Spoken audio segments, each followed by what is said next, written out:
Hey guys, good evening. How are you? Welcome to the penultimate episode in series 5 of In Conversation With. How has your Wednesday been? It has been glorious here in the north of England, and I hope you've managed to get some sun. I'm wishing I put on some powder because my forehead's looking really rather, glowy as such. So, welcome to, I'm just saying hi to people. Welcome to the penultimate episode. I'm really excited. So far this series, I've been so chuffed to have been joined by some terrific guests who, by all admission, my admission, your admission, they've been sharing a ton of insights. And tonight is going to be no less. It is going to be up there in terms of quality. Hey Sang, it's so nice to see so many of you joining me live. I really appreciate you, spending a few minutes of your evening with me, which is wonderful. Tonight I'm going to be talking to Katie Tucker, the founder of Product Jungle. She's also known as the Question Crafter, or the Question Queen as I like to call her, and hopefully she'll be joining us soon. Katie, I know you're on. If you send me a request, hold on, I've got one here. Hold on, bear with me, caller. So I don't know about you, but sometimes, even though I feel as though I know a lot of you, well, we've built up a relationship over the last 3 and a bit years since I've started running the business, I still feel as though I get a little bit stumped when it comes to asking you the right type of questions so that I can serve you better. Which is where my guest, hey Katie. Hello, hi. Is where you come into it, Katie, as the Question Queen. I know. Oh. How are you? Are you good? I'm good. Yeah, I'm good. Thank you. Excellent. So I'm just going to do a quick intro. So Katie helps businesses design products and services that customers buy, bonus, and using knockout market research. In her own words, she says, forget shitty surveys, stuffy group, think focus groups. Instead, she's all about big business research methods, but very much applicable to us small business owners. So using all of that intel that she's gathered from working with the big guys and sharing that goodness, those nuggets, and definitely showing us how to apply it to our businesses daily so that we can grow. I mean, who wouldn't want that, basically? So if you've got any questions for Katie or me this evening, please use, there's a little speech mark bubble in the bottom right, I always get those wrong, bottom right hand corner with a question mark in it. Send your question in via that and I can show it on screen and we can share it and answer it. So Katie, I love your brand name, Product Jungle, because it is a jungle out there. It is. And I imagine you coming in, hacking down the weeds, clearing the path for us business owners so we know the right types of questions to ask our audiences. Now, I've mentioned market research. For some reason, when I think of market research, I think middle-aged man, tank top, maybe a bit of a dodgy moustache, clipboard, maybe halitosis, I don't know. A very descriptive image. Why does it get a bad name and why should we care about it for our businesses?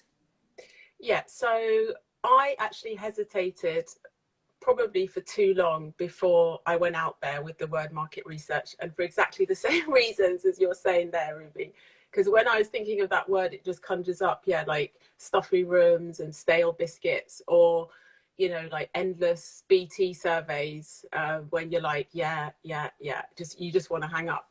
But in the same time, I was thinking, I really need to take this term and, shake it up for small businesses, because, what we see, especially on Instagram, I think, in terms of advice for small businesses, it's all about, going with your passion, keep going, resilience, grit, determination.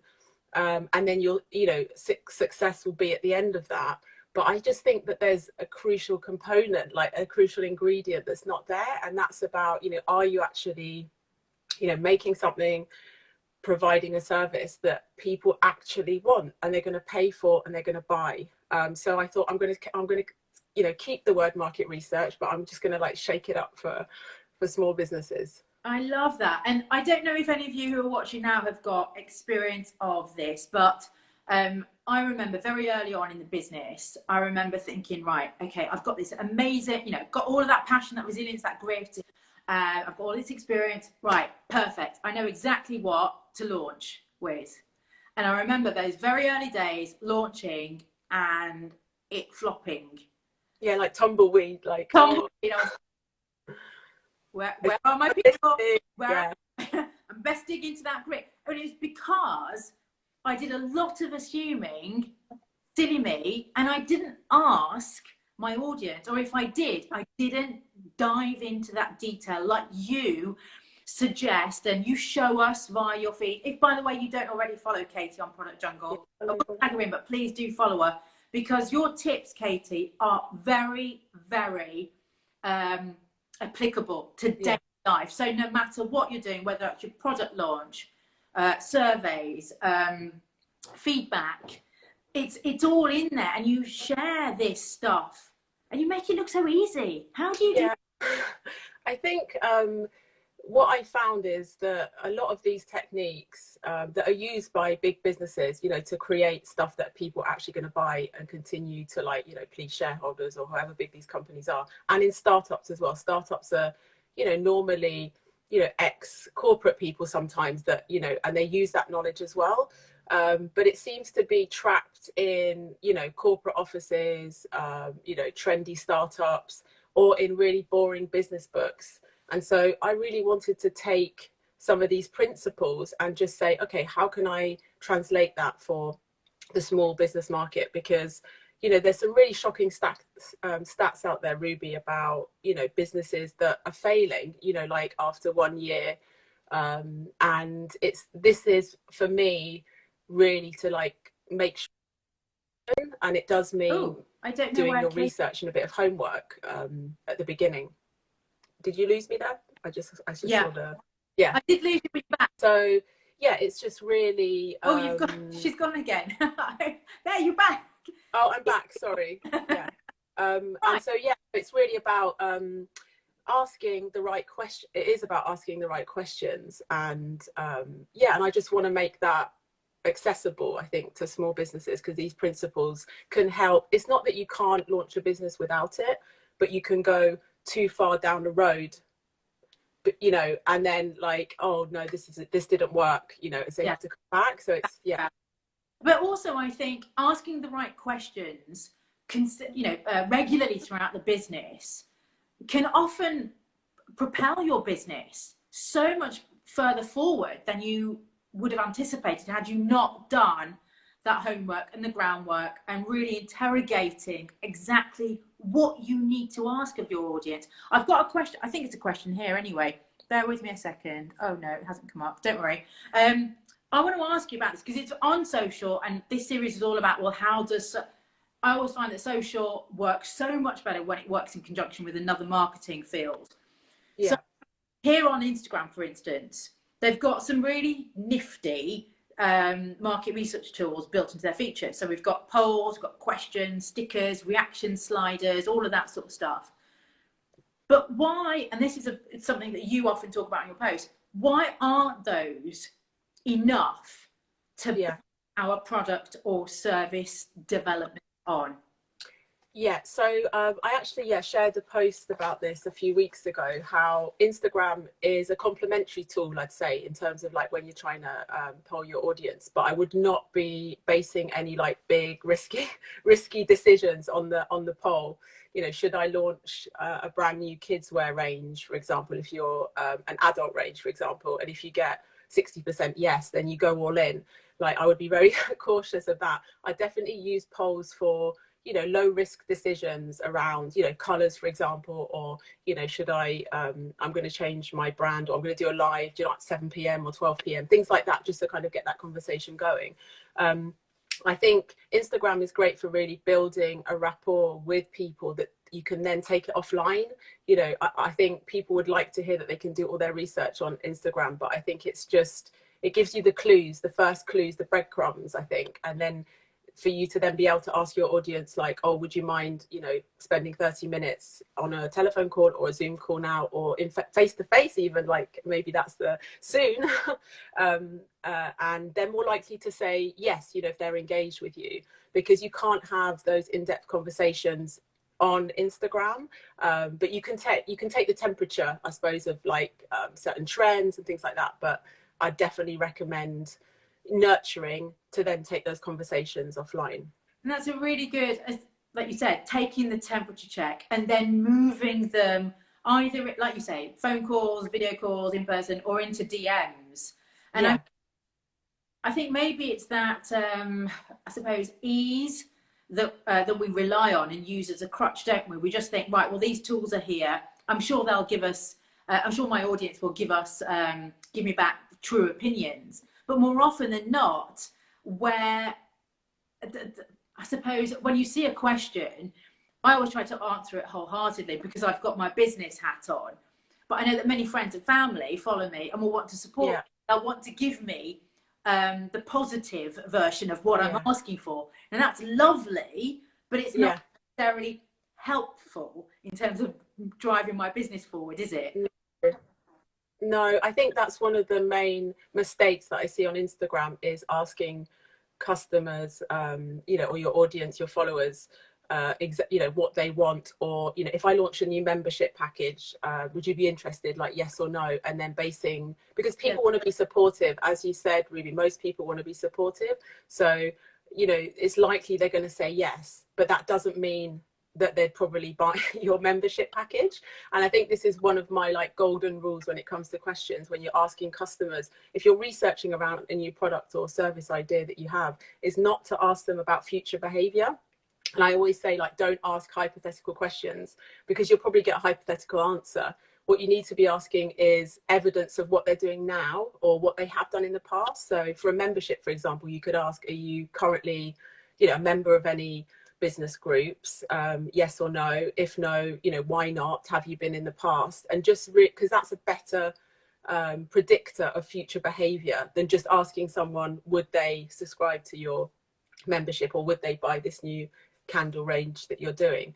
And it's a switch, but once you get used to it, it's just, it becomes second nature. But find the clues in actual behavior and past behavior, and that's where the jungle theme comes through, really. It's around exploring and discovery and looking for evidence in their behavior. That's the thing as well. And two things, I suppose. So I don't know if you've done polls or questions before on Instagram, but you can get a breakdown within your analytics as you're viewing it from your account as to who's answered which way. You're able to then easily do some quick discounting or writing down of names and accounts with whom you can continue the conversation with offline or in DMs. And then really another slight niggle that I have with that is, for instance, the question box on Instagram. It's so small. It's tiny, and you can only fit so many characters. And if you've asked even if by asking really great questions, up to a point, they're going to run out of characters. Yeah, so, no, absolutely. I suppose in terms of crafting the questions, would you suggest crafting the questions in such a way that works really well with garnering the temperature on Instagram, for example, and then saving all of that detailed, juicy, hacking down the jungle kind of stuff? But group. Yeah. No, absolutely. And I think there's other other social media platforms lend themselves a bit better, I think, for a little bit more in-depth conversation. Like, I think Facebook, for example, that, you know, if you run a Facebook group, it's just that space and the time. You've got to think about how people are consuming Instagram, and it's quite quick. And if you're asking a big question, then, you know, you're not that likely to get a big answer, because you just haven't got that kind of brain space. You're not in that frame of mind, where, you know, as opposed to Facebook, if you're in a group, sometimes you can get more out of people. They'll think about the question and come back to it. But face to face or on the phone is really where you're going to get all that gold dust. And I know there's a lot of business owners that are like, oh, you know, who am I going to ask? And you know, how do I frame it? And that's, you know, I tend to do like a script and make sure that you've got a script, so you're actually going to get the information that you need to push your business forward. And I think there's something in that as well, in terms of not being afraid. I mean, every in conversation with, I have my branded cue cards, and Yeah, I don't I don't try to hide them, but this keeps me on track. exactly. We have got limited time, but it's the same with a phone call. You only have a limited time with this wonderful person who's willing to give that time up for you. So Yeah, keep absolutely. on track, and it's easy, isn't it, to lose our direction. If Oh, yeah, absolutely. Yeah, and I think whether you're, I did something about this as well, whether you're like more of an extrovert, or you really like people, you get a lot of energy from people, you're chatty, or whether you're a bit more introvert and you don't necessarily like talking to people that you don't know with ease, the script can help both ways. It can keep the chatty one on track so yeah, that they don't go off on tangents, and it can be like quite like a security blanket if you're not that confident talking to people off the cuff, because you've got that structure and you've got something to kind of go with. So I'd always recommend a script. And also, like, people are actually really willing, and if you ask really good questions, they normally, they really enjoy the conversation. They do, because you're asking actually about them, about how they feel about certain things. And it can be, most people, like nearly everyone that I've ever done it with, actually comes out the conversation like, wow, okay, that person really listened to me. yeah. What you want to do, you want to really be listening to your customers, and you can do it with upgrading a new product if you're out of ideas, if you want to launch a new product, if you've got no ideas. I tell you, you talk to like 5-6 people 30 minutes, you will get so many ideas, because we are biased. We are our business owners. We've got our own world. We like to think all our ideas are great. And we base a lot of our decisions on assumptions, and it doesn't have to be that way. We don't have to guess our way in business. You've just said something there, sorry, Katie, in terms of, when you think about market research, and we were talking about big corporates, and they've got access to huge databases, but you've just hit some, you've just focused there on, you could talk to 5 people, 30 minutes each. That's so chunky, isn't it? Yeah. So again, it's not about the quantity. It's not about the quantity, especially if you're, like, statistically, you can speak to, like, say 15 people, 50 people with the same script. You'll start hearing the same thing, no doubt, probably after about 6 or 7 people. So for small businesses that, are time poor, it's a great place to start. You will not lose anything by speaking to like 5 to 6 people for 30 minutes. Whether it's how to improve your marketing copy. People are telling you the value that they see in your services, things that sometimes you don't even realize. They're seeing something really valuable that you're not even putting your finger on. So it can help with that as well. So I think it can really support. I think it really needs to be like one of the pillars of small business, and that's what I'm keep banging on about, Rubbi. I think you're absolutely right. I mean, I'm a total convert anyway, Katie, and I tried your technique. I think it was earlier this week, wasn't it? And I'd set out some questions, and I spent a lot more time trying to really craft and think about what it is that I wanted to delve into and why. Yeah. I need a lot more practice, no doubt about it. But in terms of that, base your questions on past or current behavior is a game changer for me. Knowing that you can also use the data that you get from something like Instagram, because we're here, and being able to see exactly who's answered which bit, noting that down, and then hopefully engaging with them and following up. And asking them to have a phone call or a Zoom call or something where you can really craft a script and get to the nugget of it and stuff. Yeah, I saw your questions, and I was thinking, like, you'll be able to get something from that, in terms of how you phrased them. Like, it was about, that an online tool for paying for things. But you just have to think about it, what you're trying to get out of it, and it can make all the difference. It really makes a difference. So I say, like, pick up the phone, get some people to speak to, because you will not regret it. Big businesses are doing this. They don't always do it amazingly well, and I also support big businesses to help them do it better really with the questions, I think it is. But small businesses, they're small, they're nimble, and they need to use these like techniques and tools, because I think it can really help.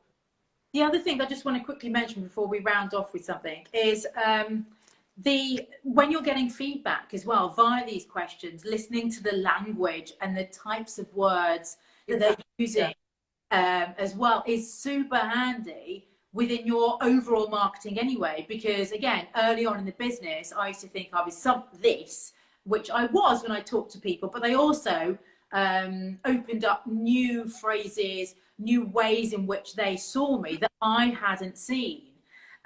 Again, that then became valuable, and I could incorporate that within, say, website copy or my positioning on social or bios, all of that sort of stuff. So it's not just the wonderful stuff you'll get from your market research. It's all of the other wonderful stuff that they can do with that. I had to do reading a comment here from Laura. I had to do something similar last week, and the answers I gathered blew my mind. I just wish I'd been a little more mindful with my questions. Well, we've all got to start somewhere, Laura. Exactly. And it really comes with practice. And I think it's about how do you weave, market research more systematically into how you run your business, So it's not like every 2 years, oh no, I have to speak to 10 people. It's just like, checking in with them on a more regular basis. And I did something last week actually with a small business, and she did like the script, and she spoke to her first customer, and she just couldn't believe it. She was so excited about what she heard, and she was like, oh, I might have to change a few things now, because your perception of your business is not always the perception of other people. And that is so simple, but also so forgotten a lot of the time. And refreshing, isn't it? And the fact that you can use it for almost anything within your business, and helping you to make the right decision, and therefore accelerate so much quicker than you perhaps would have done otherwise, and hopefully prevent that backtracking, which is timely and sometimes costly. Yeah, absolutely. Because you could be, oh, I'm going to launch a new course, for example. There's a lot of online courses now, a lot of service providers like doing their content on, and it's like it takes a long time. Like I know time is money for small businesses. They might not be paying someone to do it, but still, like, you can waste a lot of time, valuable time, and sometimes your idea, it won't fly. But it's better to know that early on than when it's too late and you have to.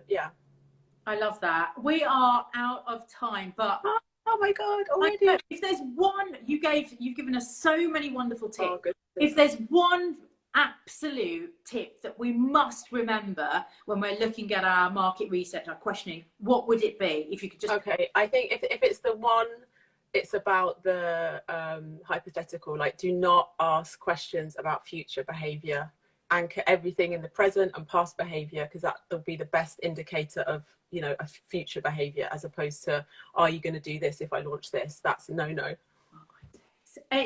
Thank you so much. Rubbi, thank you. I really appreciate you inviting me on. Oh, no worries. And like I say, guys, if you don't already follow Katie, please go and follow her. I am telling you, her posts are ridiculously helpful. They are fantastic. Thank you so much for joining. Thank you. Oh, no worries. Thank you, Rubbi. Live, everybody. Next week, it's the final episode. And at 7 o'clock on Wednesday, I'm going to be chatting with my old mate, Dawn Torrington, who is the networking queen. So join me for that. It's going to be brilliant. But Katie, thank you so much. So much. Thank you. Bye-bye.